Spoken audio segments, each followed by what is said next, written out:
Hi, ನಮ್ಮ ಹಿತಾಸ್ healthy ವರ್ಲ್ಡ್ಗೆ ಸ್ವಾಗತ. ತುಂಬ ಮಳೆ ಬರ್ತಿತ್ತು, ಏನಾದರೂ ತಿನ್ನಬೇಕು ಅನಿಸ್ತಾ ಇತ್ತು. ನಮ್ಮ ಅಮ್ಮಂದಿರ ಹತ್ರ ಈ ಟೈಮಲ್ಲಿ ಏನಾದರೂ ಬಿಸಿ ಬಿಸಿಯಾಗಿ ಮಾಡಿಸ್ಕೊಂಡು ತಿಂದೇ ಇದ್ದರೆ ಹೇಗೆ, ಹಾಗೆ ಏನಾದರೂ ಮಾಡಿಕೊಡು ಅಂತ ಫುಲ್ಲು ಕೇಳ್ತಾ ಇದ್ವಿ ನಾವೆಲ್ಲರೂ ಮಕ್ಕಳು.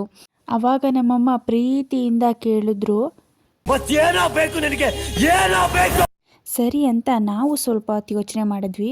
ಆವಾಗ ನೆನಪಾಯ್ತು ನೋಡಿ, ನಮಗೆ ನಮ್ಮ ಅಜ್ಜಿ ಮಾಡಿಕೊಡ್ತಾಯಿದ್ರು ಆವಾಗ ಈ ಕಾಲದಲ್ಲಿ ಸೆಕೆ ಉಂಡೆನ. ಅದು ಎಕ್ಸಾಕ್ಟಾಗಿ ಏನಂತಾರೆ ಅಂತ ಗೊತ್ತಿಲ್ಲ, ಬಟ್ ಸೂಪರ್ ಯಮ್ಮಿ ಆಗಿರುತ್ತೆ.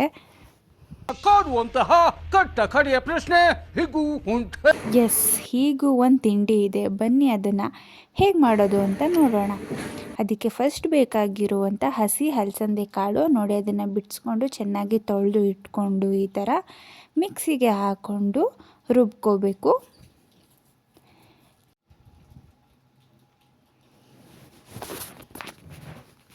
ನೋಡಿ, ಇದು ರುಬ್ಕೊಂಡು ಇಟ್ಕೊಂಡಿದ್ದೀವಿ. ಇವಾಗ ಈ ಕನ್ಸಿಸ್ಟೆನ್ಸಿಯಲ್ಲಿ ನಾವು ರುಬ್ಕೋಬೇಕು.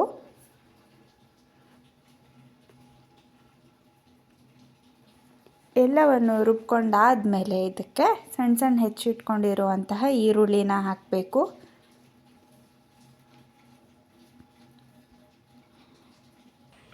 ಈರುಳ್ಳಿ ಹಾಕಿ ಆದಮೇಲೆ ಕೊತ್ತಂಬರಿ ಸೊಪ್ಪು, ಹಾಗೆ ಸಣ್ಣ ಸಣ್ಣಗೆ ಹೆಚ್ಚಿಟ್ಕೊಂಡಿರುವಂಥ ತೆಂಗಿನಕಾಯಿ.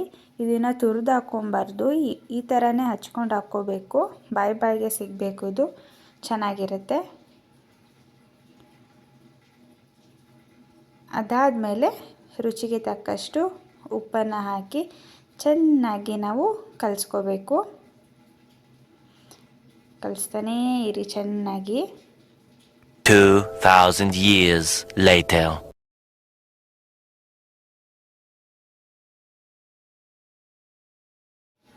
ನೋಡಿ, ಇವಾಗೆಲ್ಲ ಚೆನ್ನಾಗಿ ಕಲಸಿ ಆಗಿದೆ.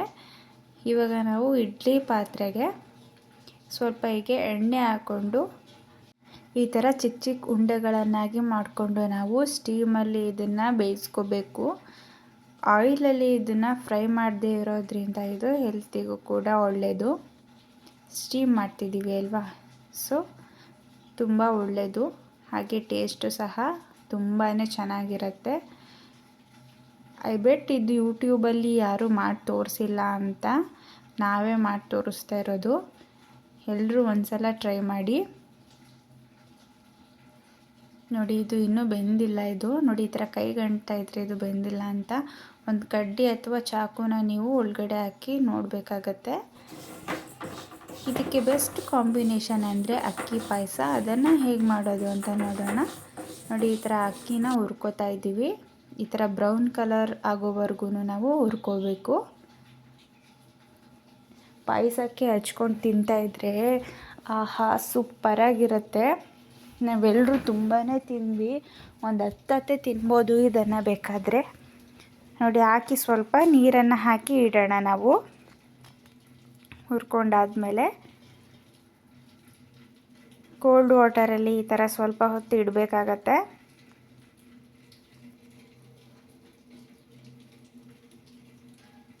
ಅದಾದಮೇಲೆ ಒಂದು ಚಿಕ್ಕ ಮಿಕ್ಸರ್ ಜಾರ್ಗೆ ನೋಡಿ ಏಲಕ್ಕಿ ಹಾಕಿದ್ದೀವಿ. ಏಲಕ್ಕಿ ಮತ್ತು ಹಸಿ ತೆಂಗಿನಕಾಯಿ. ಈ ಪಾಯಸನೂ ಅಷ್ಟೇ ತುಂಬ ಚೆನ್ನಾಗಿರುತ್ತೆ, ನೀವು ಹಾಗೇನೂ ಕುಡಿಬೋದು. ಹಾಗೆ ಸೋಂಪಿನ ಕಾಳು ಹಾಕಿ ಈ ಅಕ್ಕಿನ ಹಾಕ್ಕೊಂಡು ರುಬ್ಕೋಬೇಕು. ತರ್ತರಿ ಹಾಕಿ ರುಬ್ಕೋಬೋದು, ಸ್ಮೂತಾಗಿ ರುಬ್ಕೋಬೋದು ಬೇಕಂತ ಏನಿಲ್ಲ. ಇದನ್ನು ನೋಡಿ, ತರ್ತರಿ ಹಾಕಿ ರುಬ್ಕೊಳ್ಳೋಣ. ನೋಡಿ, ಇದನ್ನು ರುಬ್ಕೊಂಡು ಆಗಿದೆ. ನೋಡಿ ಯಾವ ರೀತಿ ರುಬ್ಬಿದ್ದೀವಿ ಅಂತ.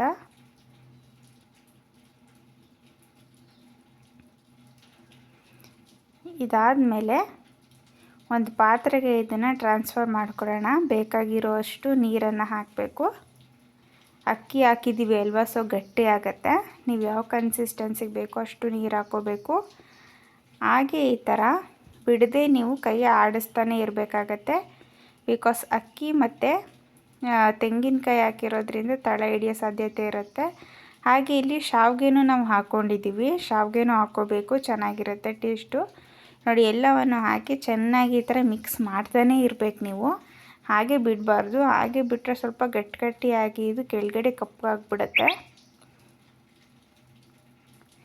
ಆದಮೇಲೆ ಸ್ವಲ್ಪ ಬೆಂದಾದಮೇಲೆ ಶಾವಿಗೆ ನೋಡಿ ಬೆಲ್ಲ ಹಾಕ್ಕೊಂಡು, ಬೆಲ್ಲ ಕರಗೋ ಅಷ್ಟು ನಾವು ಬೇಯಿಸ್ಕೊಂಡ್ರೆ ರುಚಿಯಾದ ಅಕ್ಕಿ ಪಾಯಸ ರೆಡಿ ಆಗುತ್ತೆ. ನೋಡಿ ನೋಡ್ತಾ ಇದ್ರೆ ಎಷ್ಟು ಚೆನ್ನಾಗಿ ಕಾಣಿಸ್ತಾ ಇದೆಯಲ್ವ, ಕಲರ್ ಎಲ್ಲ ಪರ್ಫೆಕ್ಟ್ ಆಗಿದೆ, ಸ್ವೀಟು ಅಷ್ಟೇ ಪರ್ಫೆಕ್ಟ್ ಆಗಿತ್ತು. ಹೀಗೆ ಸೆಕೆ ಉಂಡೆನ ಹಚ್ಕೊಂಡು ತಿಂತಾಯಿದ್ರೆ ವಾವ್ ಸೂಪರಾಗಿರತ್ತೆ. ನೋಡಿ ಪಾಯಸ ರೆಡಿಯಾಗಿದೆ. ನೋಡಿ ಇದು ಅಷ್ಟೇ ಚೆನ್ನಾಗಿ ಇದು ಬೇಯಿತು ಅಂತಂದರೆ ಹಾಗೆ ಈಸಿಯಾಗಿ ಬಂದುಬಿಡತ್ತೆ. ನೋಡಿ ನೀವು ಒಳಗಡೆ ಚಾಕು ಏನಾದರೂ ಚುಚ್ಚು ನೋಡಿದ್ರೆ ಅದೇನು ಅಂಟ್ಕೊಂಡಿರಬಾರ್ದು, ಆವಾಗ ಬೆಂದಿದೆ ಅಂತ ಅರ್ಥ. ಬೇಗನೆ ಬೇಯುತ್ತೆ ಇದು. ನೋಡಿದ್ರಲ್ಲ, 2 ವಿಭಿನ್ನವಾದ ರೆಸಿಪಿನ ನಾವು ತೋರಿಸಿದ್ವಿ. ಇದು ಯಾವ ಕಡೆ ಜಾಸ್ತಿ ಮಾಡ್ತಾರೆ ಅನ್ನೋದು ಅಷ್ಟು ಐಡಿಯಾ ಇಲ್ಲ, ಬಟ್ ನಮ್ಮ ಅಜ್ಜಿ ನಮಗೆ ಮಾಡಿಕೊಡ್ತಾಯಿದ್ರು, ತುಂಬ ಚೆನ್ನಾಗಿರ್ತಾಯಿತ್ತು.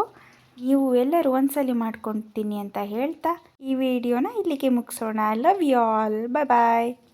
ಇಷ್ಟು ಹೇಳಕ್ಕೆ ಇಷ್ಟಪಡ್ತೀನಿ. ಓಕೆ ಫ್ರೆಂಡ್, ಬಾಯ್.